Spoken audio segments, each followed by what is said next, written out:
keessatti inni afeetii jira bakka. Inni hojjaa isaa xumureetii jira. Kiristoos yogguu mul'atu maal ta'ee jira? Inni sun dhaabbateetii jira jechuudha. Kanaaf aniif isin amma kanaas haasa'uuf deemaa jirru maanni taabota isa kakuu moofaa sana miti jechuudha. Okay, maal jechaa jirta reemule? Edda taabota jettee isa kakuu moofaa nutti naasufne maal nutti haasa'uuf jirtaa jettanii yaaduu dandeessu. Waan inni isinitti haasa'uudhaaf jiru maanni isa kakuu haaraatti aarsaan dhiigii foon Kiristoosii irratti dhiyaatu isinitti haasa'uuf hin jira malee isa kan Musee sana isinitti haasa'u miti. Inni immoo dhaabbatee jira. Aarsaan bara kakuu moofaatti itti dhiyaataa ture taabota Musee irratti dhiiga maaliiti? Dhiiga uumamaatii ture jechuudha. Dhiigni uumamaa sun even cubbuu isaanii maalirraa ta'uu kan hin dandeenye, irraa dhiquu kan hin dandeenye akkasumas gara jannataatti namoota galchuu kan hin dandeenye ture jechuudha. Dhiifama cubbuudhaaf al tokko waggaatti hangafti lubaa kan dhiyeessu ture. Marti keessan ni beektu kakuu moofaa keessatti jechuudha. Taabota sana gubbaa irratti dhiyaachaa tureera. Taabonni sun immoo sanyii Leewwii keessaa haaromfaatiif luba ta'anii warreen muudamaniif akka kennan beekamaadha jechuudha. Kanaaf kakuu haaraa keessatti garuu nuti kanaasaa jiru isa sana miti jechuudha. Kakuu haaraa keessatti ilmi Waaqayyo gooftaan keenya Yesuus Kiristoos maal ta'eera? Qaraanioo gubbaa irratti maal ta'ee jira? Mul'atee jira jechuudha. Akkuma Phaawulos Roomee boqonnaa 10 gubbaa irratti maal jedhee kaasa? Inni duraa sun maal akka ta'uudhaaf gaarii ta'e waan hin argamneef inni sun shaaramee aaraan bakka akka bu'e ni kaasa jechuudha. Inni sun yegguu jedhee kaasu aarsaan kakuu moofaatti lola'aa ture. Aarsaan kakuu moofaatti dhangala'aa ture. Aarsichi sun maal ta'uu hin dandeenye? Nama gara jannataatti galchuu hin dandeenye. Namootarraa maal ta'uu hin dandeenye? Du'a kaasuu hin dandeenye. Garbummaa du'aa sana jalaa baasuu hin dandeenye jechuudha. Even hangafoota lubaa jedhamanii warreen waamamanii maal ta'uu hin dandeenye? Cubbuu isaaniitiif guys. Cubbuu isaanii maal ta'uu hin dandeenye? Even isaan gara jannataa namoota gara jannataa galchuu miti dhiigni hoolaa sun dhiigni re'ootaa sun maal ta'uu hin dandeenye? Isaan gara namoota gara jannataa galchuu miti lubootuma sanallee maal ta'uu hin dandeenye? Qajeelchuu hin dandeenye jechuudha. Kanaaf maal ta'e inni lammaffaa sun mul'ate jechuudha. Inni eenyudha? Gooftaa keenya qoricha keenya Yesuus Kiristoos. Waa'ee taabotaa yommuu kaasnu aarsaan ka'uu oolu waan ta'eef jechuudha. Kanaaf aarsaan kan irratti dhiyaatu waan ta'eef jechuudha. Kanaaf nuti isa kakuu moofaa sanaa soof miti jechuudha. Ammas gaa'is sirriitti hubadhaa.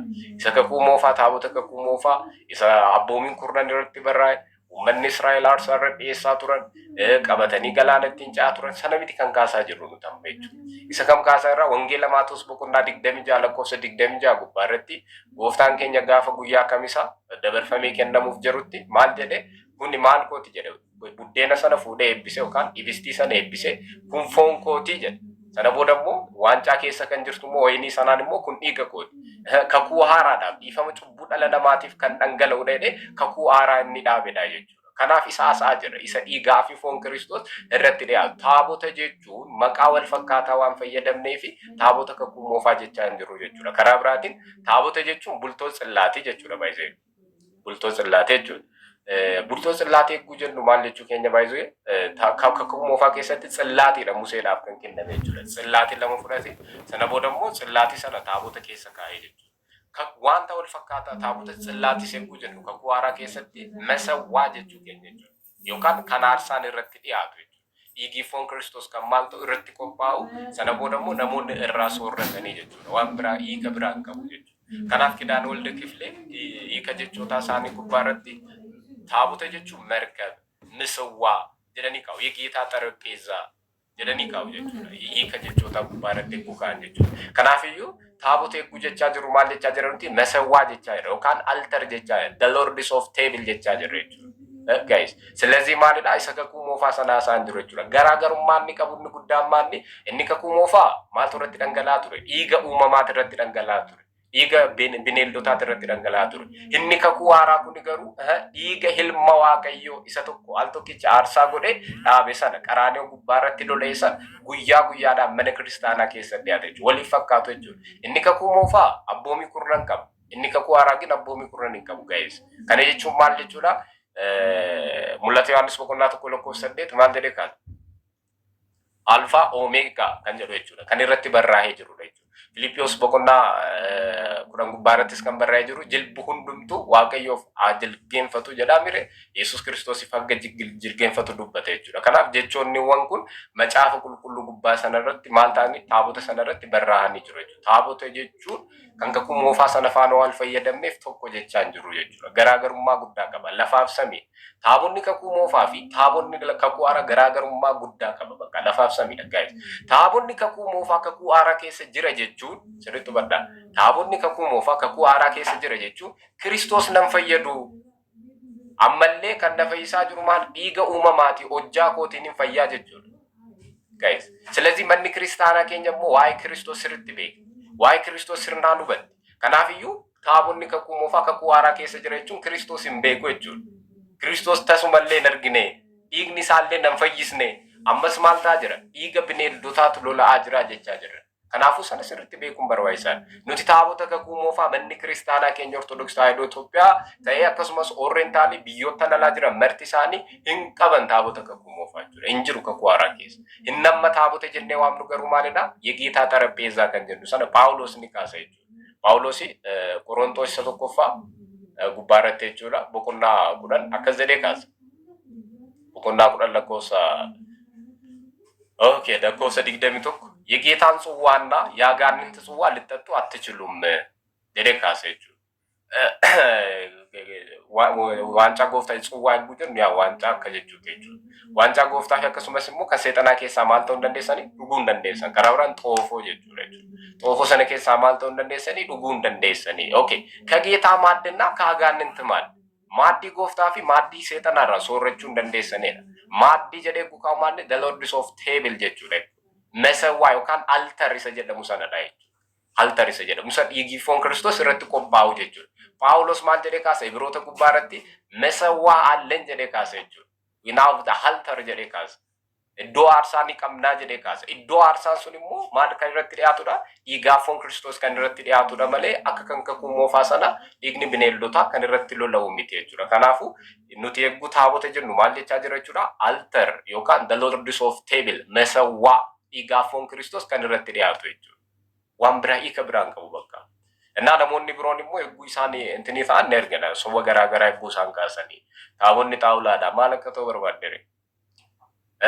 Garuu koo mukarraa hojjetama. Yes. Maalirraa akka hojjetamu barbaadde?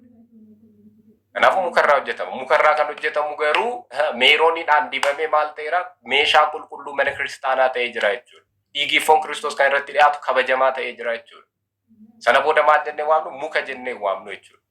Maal jennee waamnu? Taabota jennee waamna jechuudha. Yookaan immoo meeshaa qulqulluu kan dhiigni foon Kiristoos irratti dhiyaatudha jechuudha. Maaddii jedhamee waamna. The lords of table jedhamee waamna jechuudha. Altar jennee waamna jechuudha. Kanaafuu namoonni baay'ee akka waan salphistanii binaan mukarraa hojjetama. Yes, mukarraa hojjetama. Nuti warqeerraa hojjetama yoom jenna. Mukarraa hojjetama. Garuu maal miti ergammoo manni kiristaanaa meeshaa qulqulluu meeroonii dibame meeshaa mana kiristaanaa ta'e kabajamaan ulfina qabeessa taasisa jechuudha. Kanaaf Paawulos mataan isaa maal jedhaa? Iddoo aarsaa ni qabna yookaan the lords of table yegeetaa xarapheezaa hallan jedhee kaasa jechuudha. Yookaan maaddii isa jennee waamnu sana jechuudha. Kana sirriitti beekuun barbaachisaadha jechuudha. Kana namni hin beekne taabota kakuu haaraa kakuu moofaa taabota kakuu moofaa kakuu haaraa keessa jirenne falmuutii hin qabne jechuudha. Hin jiru kakuu haaraa keessa. Taabonni inni kan Musee yellam kakuu haaraa keessa. Tokkittiin hin jiraa jedhama gara Tsiyoon Aksum Tsiyoon ni jiraa jedhama. Inni sunuu aarsaan kan irratti dhiyaatu osoo hin taane kan maal ta'udha? Daawwannaadhaaf kan ta'udha jechuudha. Malee aarsaan kan irratti dhiyaatu. Taabota kakuu moofaa hin qabnu gaa'es yellam. Hin jiru manni kiristaanaa taabota kakuu moofaa hin qabnu. Qabaattees hin beektu, qabaachuus hin dandeessu jechuudha. Sana akkamiin akka ta'e booddee galchuun ni danda'ama namoota irratti gaafachuu barbaaddan jechuudha. Inni kun isa kanadha. Inni kan biraa ajandaawwan tokko tokko ni qabu jechuudha. Maalni taabota Maaramii, taabota Gabreelii yegguu jedhan namoonni baay'een ijoollumti keenya intin yegguu ta'an ni argina jechuudha. Taabonni Mikaalaa kan jedhamu hin jiru. Taabonni Gabreelii kan jedhamu hin jiru. Taabonni akkasumas immoo qulqulluu Takla Hayimaanoot jedhamu hin jiru. Taabonni kan Waaqayyoo ta'u kan madaanaa kan fayyisaa addunyaa ta'e. Garuu okay kan Mikaalaa maaf jedhame? Kan Gabreelii maaf jedhame? Yaadannoodhaaf bakka akka maqaan isaanii hin banneef akka isaan itti yaadatamaniif malee akka isaan waaqeffataniif miti. Taabota tokkittii qofa jira. Taabonni sun kan eenyuti? Humna guddaa kan qabu humni Waaqayyoo kan irra buludha jechuudha. Kanaaf taabota Maaramii eeguu jennu maal jechaa jirra? Karaa humni Waaqayyootti mul'atu Maaramiif garuu yaadannoo kan itti ta'u maqaan ishee akka hin banneef. Kanaaf gooftaan keenya maal kaasa? Isaayyaas boqonnaa 55 gubbaarra deemtanii eeguu laaltanii warreen sanbata kiyya kabajan akkasumas immoo maqaa isaanii hin banne ijoollee durbaaf dhiiraarra kan caalu bara baraaf isiniif hin kenna. Maal koo keessatti? Dallaa koo keessatti, oogdii kiyya keessatti. Kanaafuu warreen sanaaf maal ta'e maqaa hin banne kenneefii jira. Fakkeenya isin kaasu yeroo baay'ee ni kaasa waan ta'e. Fakkeenyaaf marfata Hacaaluu Hundeessaa jetta. marfata Alii Birraa jetta akkasumas immoo kaampaasii Hacaaluu Hundeessaa jetta. Abbaan Hacaaluu Hundeessaa dhaqee mana achitti ijaarrachuu danda'e? Namni achi keessa jiru immoo Hacaaluu waaqeffachuu danda'e? Yellam ikko hojjaan Hacaaluun hojjete sammuu dhalootaa keessatti akka maal ta'u akka hafuuf lubbuu isaanii amaaru. Alii Birraa fa'a hojii isaan hojjetan dhaloota keessatti akka hin banneef daandiin sun yookaan manni barnootaa sun maqaa isaaniitiin bakka bu'aa jechuudha.